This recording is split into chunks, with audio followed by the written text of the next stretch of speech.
Welcome back everyone. In today's video, I'm going to show you how to make hardwood edge banding for your plywood boxes.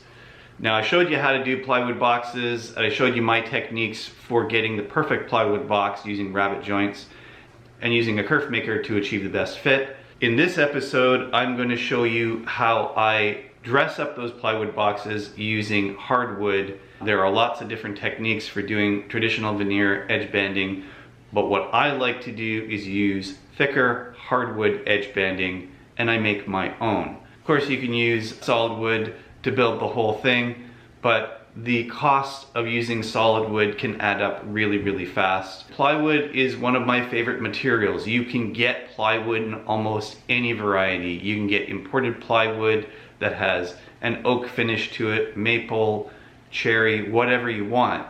You can get some nice Baltic birch and pretty much dress that up with any kind of hardwood that you choose.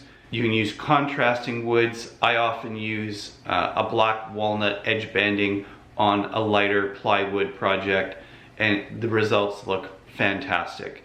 Once you have a couple of coats of poly on the furniture, it is super durable. It lasts a long time.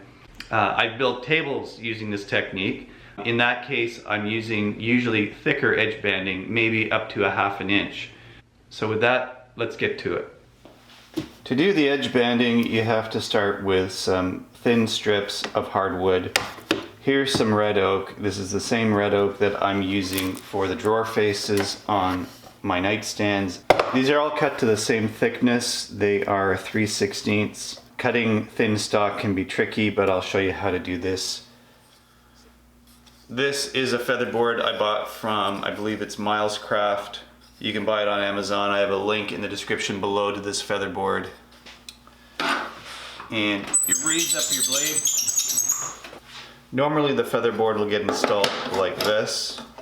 And you can do this and cut thin strips effectively. So now I've got it about just over 1/8 of an inch away from the blade. I'm going to set it back. You don't want it right up against the blade. You want it just back from the blade, because I want a really consistent match with all the edge banding.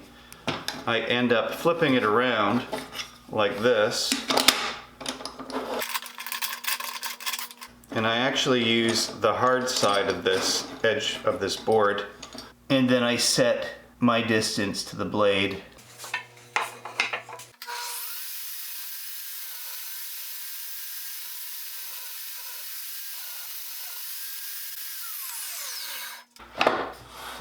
Reset your fence for the next cut. And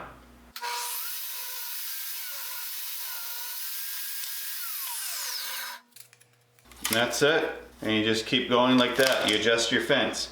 Now you don't want it to get too small. Once it gets to about 1.5 times the thickness of your push stick, that's when it's time to stop and use a new piece. When you're adjusting your fence, make sure that it doesn't sit snug so that you have to force the wood through. Make sure it can still slide easily, and then lock your fence down. My drawer boxes have been assembled and glued together. They're all ready to work with. The drawer hardware has been installed, it's assembled. Now the edge banding will go on like this. I'm gonna cut miter joints. This is my sacrificial crosscut fence. It's got 2 T-tracks built into it. If you didn't see how I built this, you should go check out the video in the description below. But this will make all the difference. I've set the miter fence at 45 degrees. Now I'm going to check it just to make sure. To check it, I'm going to take a speed square, put it up against the fence on this side, take a small square that I use for squaring off my miter saw blade. I'm going to put that in here on this side, and if I butt everything up against the fence, the blade, and the 2 squares pressing against each other, so it's showing me that I've got a perfect 45 degrees to work with. I'm happy and I am ready to go. And this is why T-tracks are so important on this type of a fence, is that you can put different accessories on it. Usually I have my stop block installed, but I've taken that out. Instead, I'm going to use this clamp. I'm going to slide that down What's really cool with this table saw method is that you can easily line up your workpiece with your mark.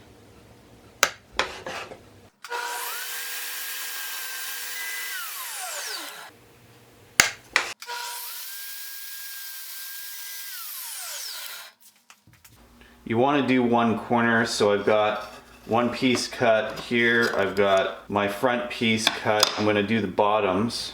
A quick tip on this, always have a nice flat clean surface to work on.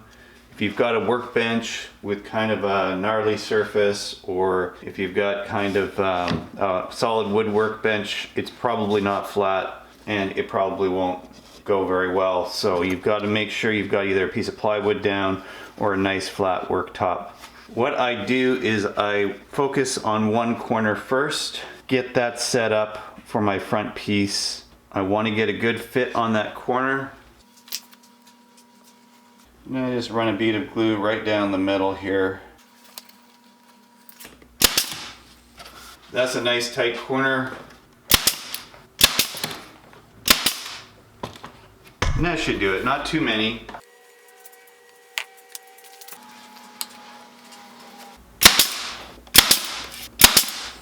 That's the bottom portion done. So now what I'm going to do is I'm going to flip it over and do the same thing on the other side.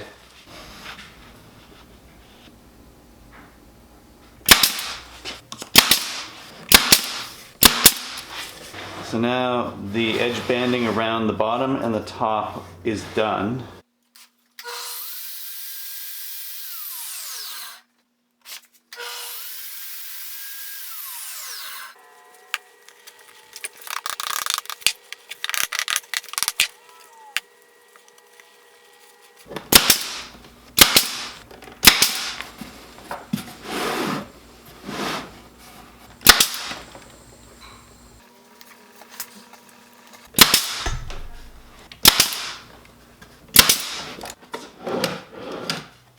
Now that I've completed my edge banding, I'm now going to run a round over bit on the back and the sides.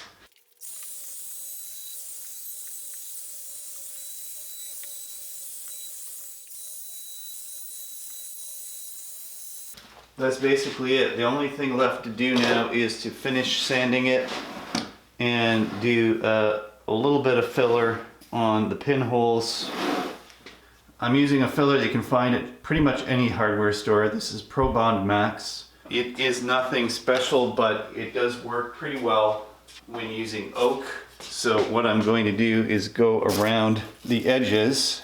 There's a hairline gap around one edge. So to fix that, I'm just going to go around it.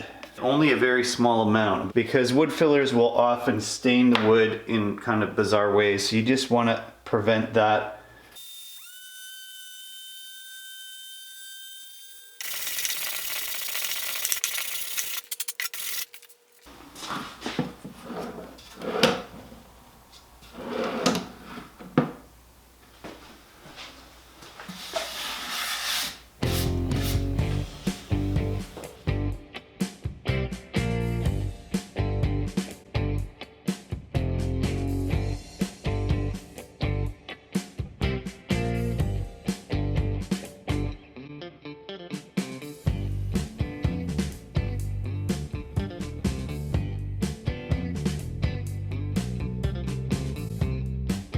And that concludes making your own hardwood edge banding for your plywood projects. It'll make your plywood boxes a lot more durable and a lot more pleasing to look at. If you want to buy me a beer, head on over to my Patreon page over here. Please remember to like, share, and subscribe if you haven't done so already. There are a couple more videos on this side you can watch. Until next time, thanks for watching and have a great day.